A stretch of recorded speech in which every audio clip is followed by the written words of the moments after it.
Why does it matter? I don't know. We've all, one of my colleagues, Andrew Marchand, I think he has a thing he likes to say on social media that everyone wants to cover sports media. Everyone wants to talk about ratings and talk about how a show or a game or a finals or whatever will rate and how many people will watch it. And just it doesn't matter to actually enjoying the thing itself.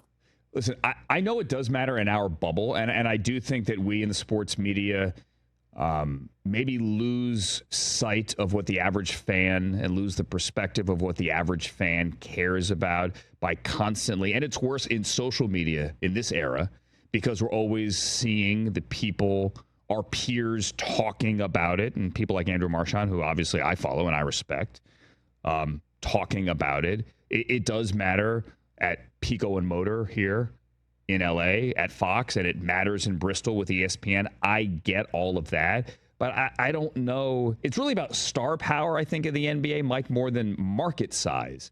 I guess it is fair to ask, is there enough star power in this series to get the casual fan? Because that does matter. We know it's a great matchup on paper. And Tyrese Halliburton and Shai Gilgeous-Alexander, your MVP, are two fantastic players. But is there enough to get the casual fan?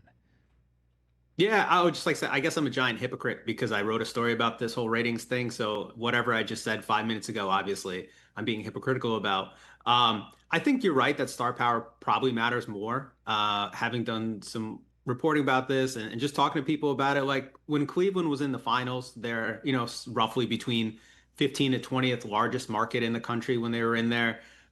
The finals ratings didn't suffer because LeBron James was there, right? We've seen this repeatedly that if the right stars in the finals, people will tune in, people will watch NBA games with them. And I think that's what people respond to. So I think you're right that the stars have to be big enough. I don't know if they are this year. Shai Gilgeous-Alexander won the MVP award. He's a big star for NBA fans. I don't know if he's a large enough star for more casual fans, right? And that's who the finals are trying to bring in. And same thing for Tyrese Halliburton.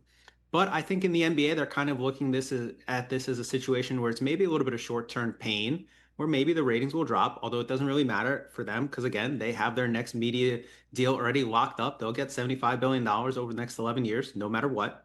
And they can see that payoff over the next few years where this platform allows and makes more people want to tune into Thunder and Pacers games for the next few seasons. Talking to Mike Vorkunov, who covers the NBA for The Athletic and a lot on the business side as well. Mike, I was in Paris a couple of weeks ago, 10 days ago, walking down the street passing the NBA store. And obviously, it's not just unique to Paris. It is an international game. I'm curious, without a huge name international player in this series, what's the international appeal? Because the NBA has obviously gone far, has a far bigger reach internationally than what the NFL is trying to do or Major League Baseball has. Yeah, that's going to be interesting for sure. We don't see Giannis Antetokounmpo. We don't see Nikola Jokic as we had in the previous few years. Obviously, Steph Curry is a brand name all around the globe, right?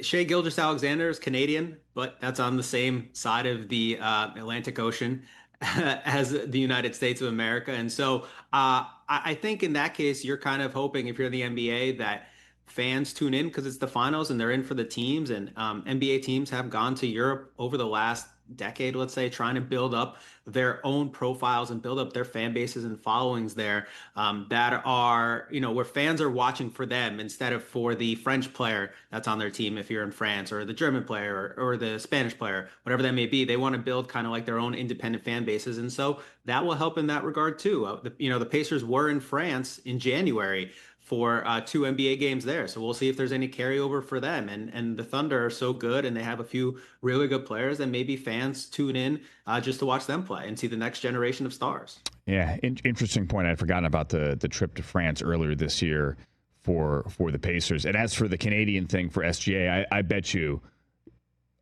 there are a whole bunch of fans that didn't realize he was Canadian until the Olympics last summer. Oh, wait a minute. He's Canadian? Okay, cool. Hi. Oh, wow, that's a good team. Okay, cool. Catch the Rich Eisen Show live weekdays from 12 to 3 p.m. Eastern on Roku Sports Channel in the U.S.